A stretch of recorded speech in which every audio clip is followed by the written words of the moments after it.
আজ যেই ঘটনাটা আপনাদের সঙ্গে ভাগ করে নেব সেই ঘটনার কেন্দ্রবিন্দু কালো জাদু বা ব্ল্যাক ম্যাজিক। কেন বলছি এই কথা, কেনই বা জড়িত রয়েছে ব্ল্যাক ম্যাজিক, সব প্রশ্নেরই জবাব পাবেন আজকের এই ভিডিওতে। কিভাবে একটা হাসি খুশি পরিবার শেষ হয়ে যায় তারই সাক্ষ্য প্রমাণ ধরে রেখেছে এই ঘটনা। গৌরববাবু এই ঘটনা আমাদের সঙ্গে ভাগ করে নিয়েছে। আপনারাও যদি চান এই রকম সত্যি ঘটনা আমাদের সঙ্গে শেয়ার করতে, অবশ্যই নিচে দেওয়া মেল আইডিতে মেল করে পাঠাতে পারেন। ধন্যবাদ। আমি গৌরব, এই মুখার্জি বাড়ির একমাত্র ছোট ছেলে।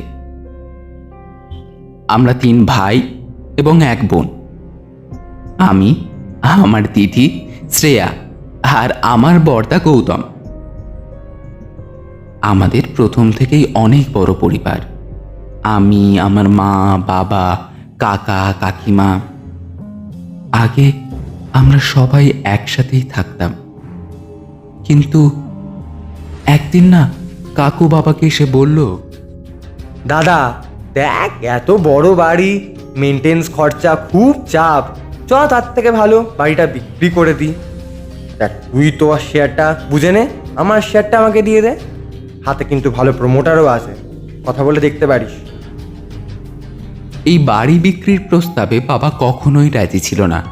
বাবার কথা হলো, আমার পূর্বপুরুষের বাড়ি আমি কখনোই বিক্রি করব না। আমি এখানেই জন্মেছি, এখানেই মরব। তুই যা করার কর। তাহলে তুই এই বাড়ি বিক্রি করবি না? না, আমি কখনোই বিক্রি করব না। কেন, কি হয়েছে, কেন? না, এ বাড়ি পূর্বপুরুষের বাড়ি, আমি কখনোই বিক্রি করব না এই বাড়ি। পূর্বপুরুষটা মরে গেছে, অনেক বছর আগে হয়ে গেছে, তুই ভালো করে বোঝার চেষ্টা কর। দেখ এই বাড়িটা বাবার, ঠিক আছে? এখানে অনেক তোমার বাবা তোমার তোর নামে লিখে দিয়েছে বলে কি তুই বাড়িটা বিক্রি করতে দিবি না আমাকে? না, তুই যা করার কর, এ বাড়ি আমি কখনো বেচবো না, বেচতে দেবো না। এক প্রকার কথা কাটাকাটি হয় বাবা এবং কাকার মধ্যে। এর পরের দিন কাকু ও কাকিমা বাড়ি থেকে চলে যায়। যাবার সময় খুব রেগে গিয়ে বাবার দিকে তাকিয়ে কাকু বলে গেল, আমিও এই বাড়ি ভোগ করতে পারলাম না, তো কেউ আমি এই বাড়ি কিন্তু ভোগ করতে দেবো না। শ্মশান করে দেবো বাড়ি, শ্মশান। যা যা যা, কিন্তু এটা মনে রাখবি, তোর জন্য আমার দরজা সারা জীবন খোলা। তারপর দিনগুলো বেশ কাটছিল। আমরাও আমাদের স্বাভাবিক জীবনে ফিরে গেছিলাম। জানতাম না জীবনে এমনও কালো অন্ধকার আমাদের জন্য অপেক্ষা করছে। আমার বাবার ব্যবসা ছিল, বাবা এবং দাদা ব্যবসা সামলাতো। আমি পড়াশোনার সূত্রে বাইরে থাকতাম তখন, আর দিদি বাড়িতেই থাকতো। একদিন রাত্রে বাবা একটু আগে বাড়ি চলে আসে। দাদা দোকান বন্ধ করে বাড়ি ফিরছিল সাইকেলে। হঠাৎ করে একটা বড় লরির সঙ্গে ধাক্কা লাগে দাদা, এবং দাদা চিরদিনের মতন হারিয়ে যায়। স্পট ডেথ আমার দাদা। আমার কাছে খবর যায়। আমি বাড়ি থেকে এমন খবর পেয়ে দ্রুত বাড়িতে আসি। বাড়ির বড় ছেলের আচমকা মৃত্যুতে পুরো বাড়ি ভেঙে পড়েছে যেন। আমি বাড়ি আসি, আমার সব কর্তব্য পালন করি। দাদার শেষকৃত্য সম্পন্ন হবার পর একদিন রাত্রে আমি আমার ঘরে বসে গল্পের বই পড়ছিলাম। গৌরব, এই গৌরব, আয় আয় আয় আয়, সাঁতার কাটবি না আমার সাথে? আয় না, আয় না, এতদিন পরে সাঁতার কাটবি না? আয় আয় আয়। হ্যাঁ, এ কি শুনতে পেলাম? আমার ছোটবেলার বন্ধু রজতের গলা না? রজত, রজত, রজতের গলা সে বলছে। কিন্তু এটা কিভাবে সম্ভব? সে তো ছোটবেলায় পুকুরে ডুবে মারা গেছিল। আমার মনে হয় কাজের খুব চাপ হচ্ছে। আমি শুয়ে পড়ি, আমার শরীরটা ভালো লাগছে না। তার পরের দিন আর আমি দিদি বা বাবাকে এইসব কথা বলবার সাহস পেলাম না। একই বাড়ির অবস্থা এতটাই খারাপ, তার উপর এইরকম অতি প্রাকৃত জিনিসপত্র বললে আরো খারাপ হবে হয়তো। দিদিকে বলার অবশ্য সুযোগও পেলাম না, কারণ দিদির খুব বুকে যন্ত্রণা শুরু করলো সেই দিন থেকে। ডাক্তারের কাছে গেলাম, ডাক্তার দেখানো হলো। ডাক্তারবাবু ইকো ইসিজি করতে বলল, করাও হলো, কিন্তু আশ্চর্যভাবে রিপোর্টে কিছুই নেই। দিদির কন্টিনিউয়াস বুকে ব্যথা করতে থাকছে। এরপর থেকে আর একটা জিনিস প্রায় লক্ষ্য করছি, দিদি আর আগের মতো বাইরে বের হচ্ছে না, আমার সাথে কথা বলে না, বাবার কাছে গিয়ে বসে না। একদিন বাবা দোকানে গেছে, আমি আর দিদি বাড়িতে। হঠাৎ হঠাৎ একটা শব্দ, দৌড়ে এসে দেখি দিদি দিদি মেঝেতে পড়ে। কোনো জ্ঞান নেই দিদির। দিদি, এই দিদি, কি হলো, কি হলো আমার দিদির? ডাক্তার দেখে বলে ওপরের পুরো অংশ ধরে গেছে, প্যারালাইসিস। জানি না আমাদের সাথে এত সুন্দর পরিবার কিভাবে ভেঙে পড়ছিল। জানি না কি করব, জানি না কোনটা করা ঠিক, কোনটা করা ভুল। এরপরে আমার জীবন অনেকটা বদলে গেছিল। আমি আর পড়াশোনার জন্য বাড়ির থেকে দূরে যেতে পারিনি। এরপরে থেকে বাবা দোকানে যেত আর আমি বাড়িতে থাকতাম। পড়াশোনা প্রায় লাটেই উঠেছিল। বাড়িতে সবার খাবার ব্যবস্থা করি, দিদির দেখাশোনা করতে হয়। বাড়িতে যেন আর একা থাকতে পারি না, কেমন যেন গা ছমছম করে। একদিন রাতের খাওয়া শেষ করে আমি শুয়ে আছি, হঠাৎ হঠাৎ মনে হচ্ছে কেমন একটা আওয়াজ শুনতে পাচ্ছি ছাদে। হ্যাঁ হ্যাঁ হ্যাঁ, ওই তো আওয়াজ হচ্ছে একটা ছাদে। এই মুহূর্তে আবার চোর এলো নাকি? ধুস, বাড়ির একই অবস্থা, বাবাকে ডাকাও ঠিক হবে না। একবার টর্চটা নিয়ে কি ঘুরেই আসবো ছাদ থেকে?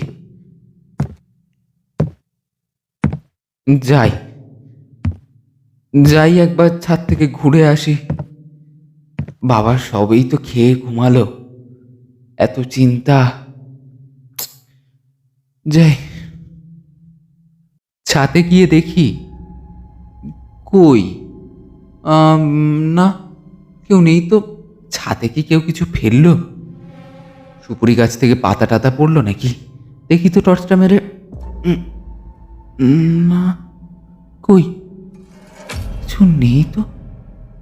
না না, নেই নেই, না না না, ওই তো ছাদের ওই পাশে, ওই পাশে একজন দাঁড়িয়ে আছে। কে কে কে কে কে কে আপনি? যাই, কি এখানে ছিল মনে হলো।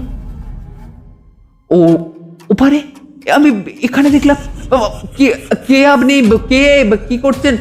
কে? কই, না ওখানেও তো কেউ নেই। আর পারছি না, এই বাড়ির চাপ আর আমি নিতে পারছি না।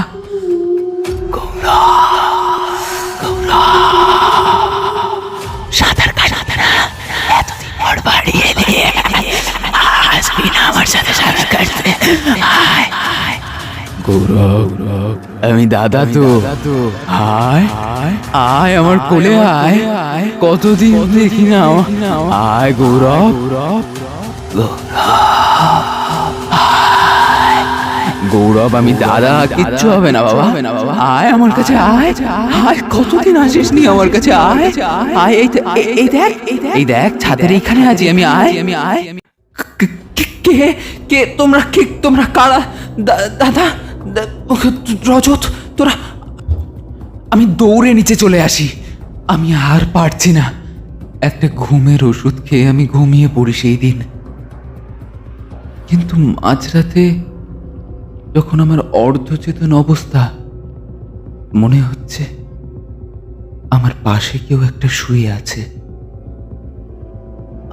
আমি আমি তার অনুভূতি অনুভব করছি, কিন্তু আমি পাশ ঘুরতে পারছি না।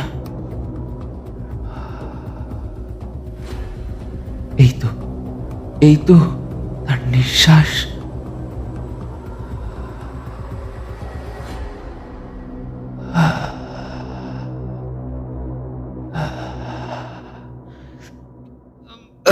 কিন্তু আমি পাশে ঘুরতে পারছি না কেন?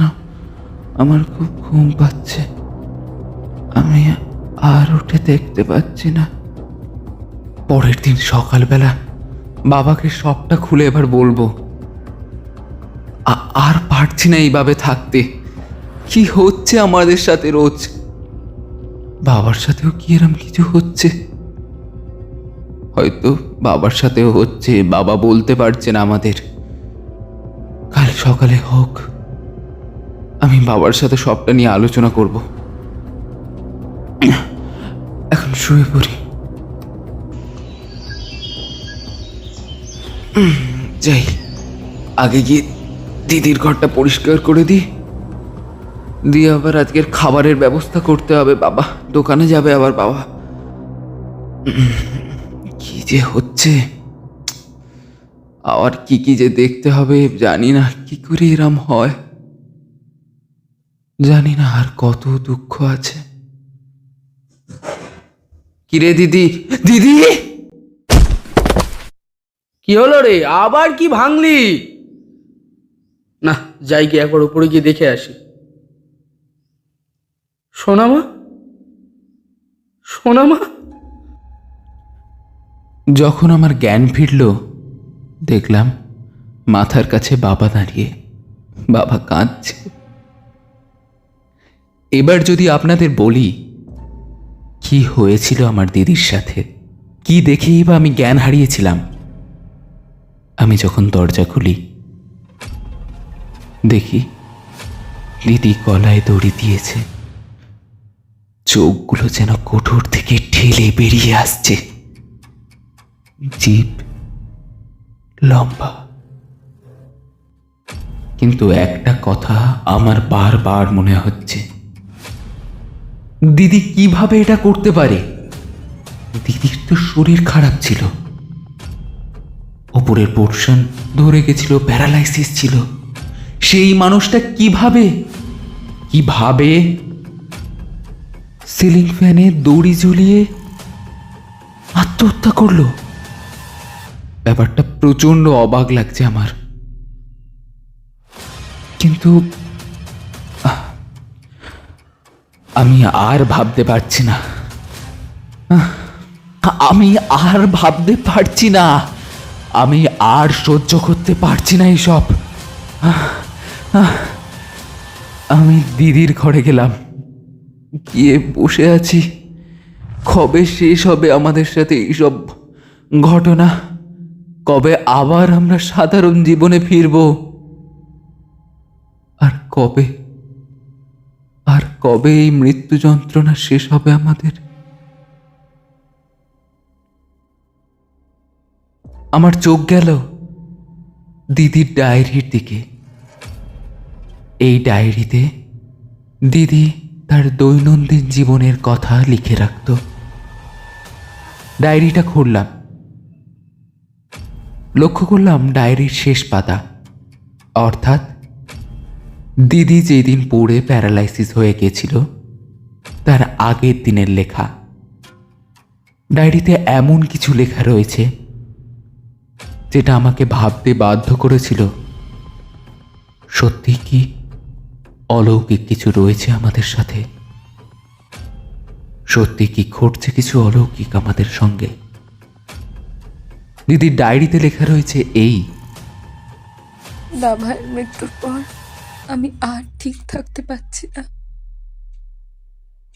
আমার শরীরের অবস্থা ভালো নয়। রোজ রাতে আমার মনে হয় যেন কেউ আমার দেখে আড়াল থেকে। কাল রাতে স্বপ্ন দেখেছিলাম আমি আমি মরে গেছি, সবাই খুব কাঁদছে। আমার কিছু হলে বাবাকে কে দেখবে? রোজ রাতে আমায় নিয়ে যাওয়ার কথা বলে, কিন্তু আমি তো বাঁচতে চাই। জানি না এসবের কি মানে। দিদি কি বলতে চেয়েছিল? কে দিদিকে বারবার নিয়ে যাওয়ার কথা বলেছিল? কিছুই বুঝতে পারছিলাম না। এরকম ঘটনা আমার আর বাবার দুজনের মনে বড্ড চাপ ফেলে দিয়েছিল। এরপর থেকেই বাবারও শরীরটা আস্তে আস্তে খারাপ হতে লাগলো। আমরা আর একটুও দেরি না করে ও বাড়ি ছেড়ে সঙ্গে সঙ্গে পিসির বাড়ি বহরমপুর চলে আসি। বাবাকে ডাক্তার দেখানো হয়, কিন্তু কিছুতেই যেন কিছু আর হচ্ছিল না। বাবার শরীর ধীরে ধীরে শুকিয়ে যাচ্ছিল। খাওয়া দাওয়া, স্বাভাবিকভাবে সবার সাথে কথা বলা, সমস্ত কিছু বাবাও বন্ধ করে দিল। ঠিক যেমনটা দিদির সাথে হয়েছিল তেমনটা বাবার সাথে হওয়াও শুরু হলো। এই রকম অবস্থায় আমার ছোটবেলার বন্ধু রৌনক বলে, ভাই, বলছি যে তোকে এই অবস্থায় একজন সাহায্য করতে পারে, বুঝলি? কে রে রৌনক? এই অবস্থায় সাহায্য করবে কে? দেখ, ডাক্তার বুদ্ধি তো দেখালি। আমি তোকে একজনের নম্বর দিচ্ছি, এনার সাথে একবার যোগাযোগ করে দেখ। মাওলানা সাহেব, তুই করে আমার পরিচয় দিবি যে তুই আমার থ্রুতে নাম্বারটা পেয়েছিস। দেখবি উনি আসুন, সব ঠিক হয়ে যাবে ভাই, চিন্তা করিস না। হ্যাঁ, এবার ওটাই বাকি আছে। দে, ডাক্তার বুদ্ধিও দেখালাম, এটাই করি। মাওলানাকে যোগাযোগ করি। তিনি এসেই বাবাকে দেখে বলেন, ও বাবা, এর উপর তো জিন জ্বালান করা হয়েছে রে। এতদিন তোরা ডাকিসনি কেন? তোর বাপের ওপরে জিন জ্বালান করা হয়েছে। ও যে তোর বাপকে এত সহজে ছাড়বে না। নিয়ে যাবেই। তবুও আমি একটা চেষ্টা করে দেখতে পারি। আচ্ছা বলতো, এর আগেও কি তোর বাড়িতে এরম ঘটনা ঘটেছে? আমি বললাম, হ্যাঁ, আমার দিদি হঠাৎ করে মারা যায়। এর আগে আমার দাদাও হঠাৎ করে একটা লরির সাথে অ্যাক্সিডেন্ট হয়ে মারা গিয়েছে। আমাদের বাড়ি এখানে না, আমরা পিসির বাড়ি এসে থাকছি, কারণ ওই বাড়িতে আর থাকা আমাদের পক্ষে সম্ভব ছিল না। হ্যাঁ, সে আমি দেখেই কিছুটা আন্দাজ করতে পেরেছি।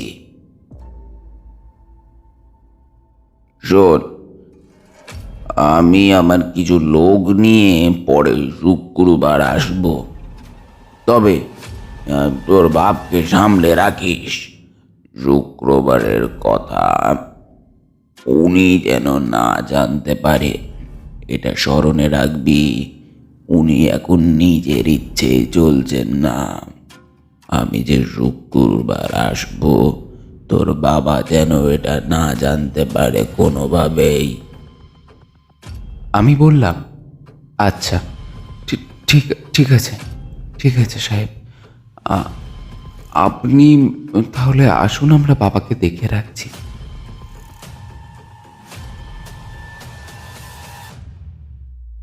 আমরা শুক্রবার পর্যন্ত বাবাকে যথারীতি চোখে চোখে রাখলাম। এর মধ্যে বাবার মধ্যে একটা বিশেষ পরিবর্তন লক্ষ্য করলাম। বাবা যেন ঠিক আমাদেরও চিনতে পারছে না, আমরা কাছে গেলেও রেগে যাচ্ছে দেখছি। বাবা বারবার একটা ঘরের মধ্যে গিয়ে দরজা বন্ধ করে একাই বসে থাকে। একটা কোণে বসে কিসব খাতার ওপরে আঁকে, কিসব ভুলভাল বকে। আমরা কাছে গেলে আমাদের ওপর রেগে যায়, আমাদের আসলেই বকে যে চলে যা, বেরিয়ে যায়, এরম কথা বলতেই থাকে। এই রকম চলতে চলতে একদিন শুক্রবার এসে হাজির হলো। মাওলানা সাহেবও কথা মতন এলেন এবং আমাকে বললেন, শোন বাবু, আমি তোর বাবাকে নিয়ে ঘরে যাব। তারপরে যতক্ষণ না আমি বলছি কেউ কিন্তু দরজা খুলিস নে। তোর বাবা এখন নিজের কথা মতন চলছে না, মাথায় রাখিস। তোর বাপের ওপরে জিন চালান করা হয়েছে। আর তোর বাপ হয়তো নানা রকম গলা করে তোদের ডাকতে পারে। কখনোই দরজা খুলবি না, যাই হয়ে যাক। এই বলে ওনারা ঘরে গেলেন এবং দরজা বন্ধ করে দিলেন। আধ ঘন্টা পর থেকে হঠাৎ দেখলাম বাবার ভয়ানক চিৎকার, কখনো দাদার গলা। বারবার একটাই কথা বলছে, আয় আয় আয় আমার কাছে আয়। আমি দাদা, আমি দাদা বলছি তো। আয়, দরজা খোল বাবা, দরজা খোল। মারছে, আমায় মারছে, ধরে ধরে মারছে। দরজা খোল, দরজা খোল, দরজা খোল বলছি, খোল খোল। এর মধ্যে বাবার গলাও শুনলাম। বাবা বারবার বলছে আমাকে মেরে ফেলছে। আমরা সবটা শুনেও দরজা খুললাম না। আমি বা পিসি কেউ দরজার কাছেই গেলাম না। একটা সময় পর মাওলানা সাহেব বাইরে এসে বলে গেল, দেখ বাবা, হয়তো তোর বাবার শরীর থেকে জিন বার করা গেছে, কিন্তু যে জিন চালান করেছে সে অতি শক্তিশালী এবং প্রাণঘাতী জিন চালান করেছে। এত সহজে সে কিন্তু যাবে না, গেলে কিছু নিয়ে যাবে। তোর বাপ হয়তো প্রাণে বাঁচলে ওর কোনো জিনিস হাতে করে নিয়ে তবেই যাবে। আর একটা কথা বলি বাবা, তুই যেই বাড়িতে থাকতিস সেই বাড়িতে টোটাল 3টে জিন জ্বালান করা হয়েছে এবং তোর বাড়ির নিজের কেউই চালান করেছে সেই জিন। পারলে ও বাড়ি ছেড়ে দে, কারণ ও বাড়ি বন্ধ করা আমারও সাধ্য নয়। চেষ্টা করিস ও বাড়ির কাছাকাছি যেন তোরা না যাস।